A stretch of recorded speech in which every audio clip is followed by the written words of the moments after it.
Hello and welcome to this review of my Lemokey L0 HE keyboard. This was a donation from Keycron. Lemo Key is their gaming brand. I've reviewed tons of Keycrons before and so far I've always been very happy with them, so I had high expectations of it. A lot of times keyboards are marketed as gaming keyboards, which originally just meant it had backlight and was massively overpriced. Eventually, with the resurgence of Hall effect switches and especially analog adjustable actuation and the tricks that brought with it, like dynamic keystrokes, rapid trigger, etc., the term actually got some substance to it, though it was still used to denote just about any mechanical keyboard on the market. Which to a degree makes sense because even Hall effect keyboards with DKS and so forth can still be used as normal keyboards, and vice versa. You can still game on normal keyboards with no problem after all.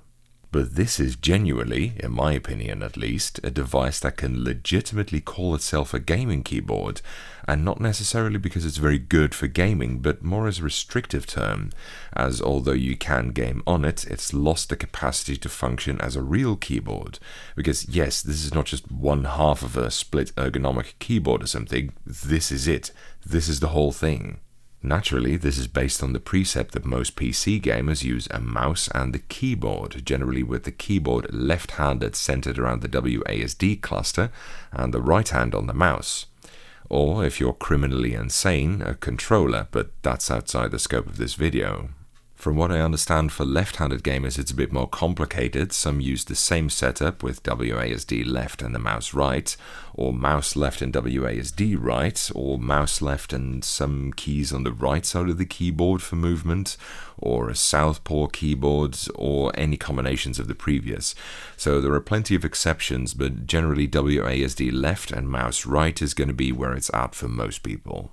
Now, because the keys you use for gaming generally have to be within easy reach of your left hand, most keys are going to be within this cluster, and because gamers stereotypically always complain that they need more space for their mouse to move, eventually someone was going to make a keyboard that left all the other keys off, of course.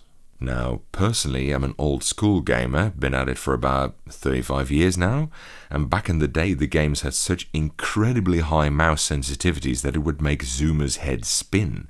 But nowadays it's the exact opposite. The meta has shifted to such extremely low sensitivities that people tend to swing their mouse around to such a degree that even a TKL is often considered to be on the bulky side. And so, we get this, giving you the freedom to flail around as much as is realistically possible at the cost of it functioning as an actual keyboard. In that respect, one could argue that this is actually more of a controller than a keyboard really, as this doesn't permit real operation of a PC.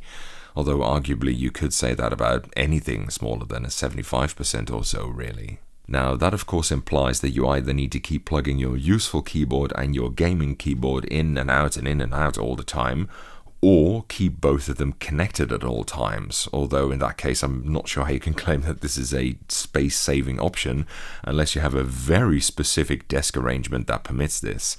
Anyway, suppose you really want to crank that mouse sensitivity down to positively lethargic levels, this gives you the option to work with that.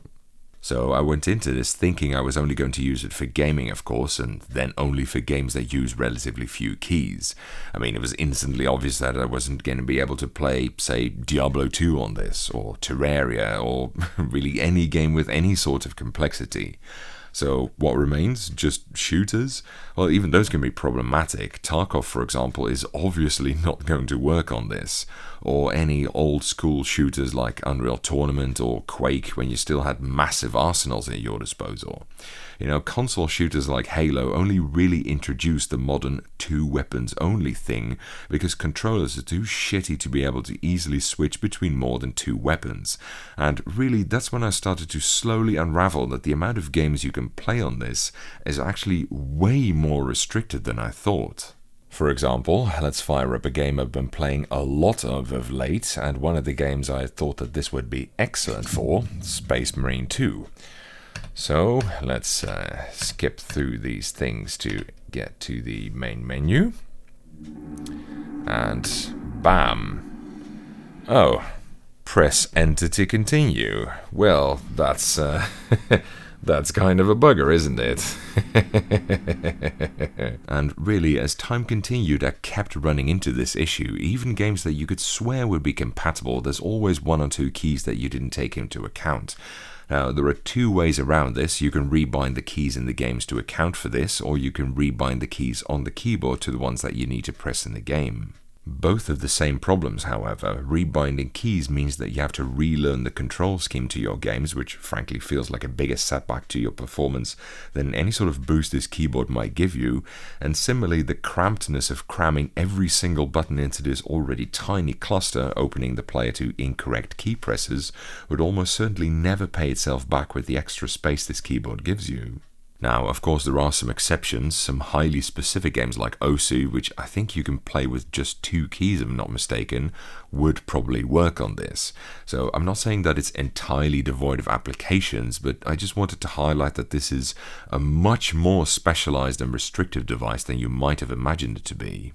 Now, there is a way, theoretically at least, to have special bindings for each game, namely through the use of layers. Basically, you make one for each game that captures the control scheme of that and then use that. However, you can only make 4 of these in total, and because they didn't make layer up or layer down functionalities, you can't bind switching layers to the volume wheel. You have to use hotkeys. Even worse is that while you can change the keybinds per layer, obviously, you can't change the backlight per layer. You can only do that globally. So you have this rare chance of putting the backlight to actual use in telling you what layer you're in, but in this case you can only use it decoratively. That's a major limitation right there. What they should have done is have a small display here which lists the name of the profile you're on currently, or at the very least make the backlight show what profile you're in at the moment, and instead of this being a volume roller, it should be able at least to scroll through your profiles. This really took me by surprise because the Wootings have had this functionality since the start, and since a single glance at the configuration software will tell you that they clearly took a lot of inspiration from Wooting while putting this together, so to speak, so you'd think they would have had this covered as well. By the way, you can't press the roller either, another shortcoming I didn't see coming. So fundamentally, I think this keyboard is inherently highly flawed. The concept is almost entirely useless, and even the execution is very lacking. But that notwithstanding, let's look at the merits of the actual keyboard experience that this thing offers. So this thing feels very solid with a metal chassis and a single flip-out foot, also metal, which makes an incredibly satisfying clack noise when you open and close it.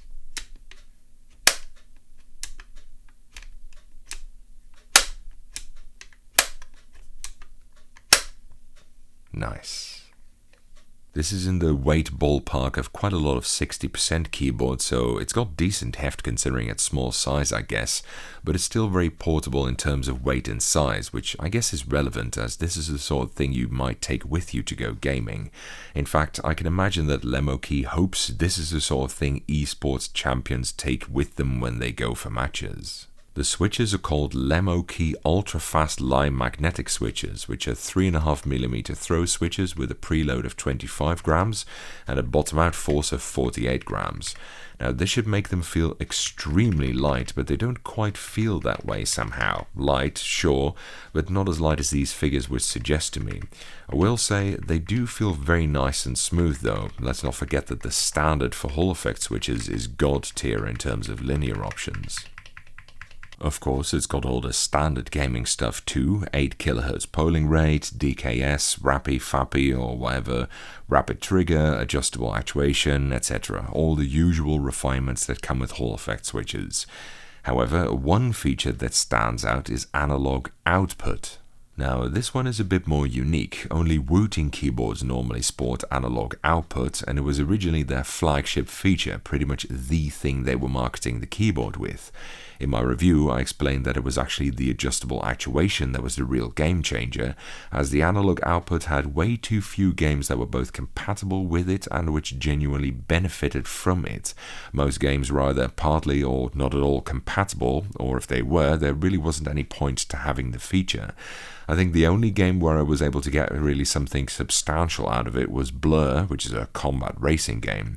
And really, if you were so serious about racing games that you would get a specialized analog analog output device for that, you would probably, or should probably really, get a wheel instead, let's be honest. Unlike Wooting, Lemo Key didn't publish a list of games that they tested that were compatible with this feature, though they did mention that it was primarily intended for shooters and driving games. And I had a whole feature planned where I was going to show you a bunch of shooters from different eras, Tarkov, Receiver 2, Unreal Tournament, and Doom respectively, as well as try it out on Blur again, as well as Speed Freaks, which I bought for €1. I don't play a lot of racing games anymore. But the analog mode doesn't work at all for any of them, which was a bit disappointing.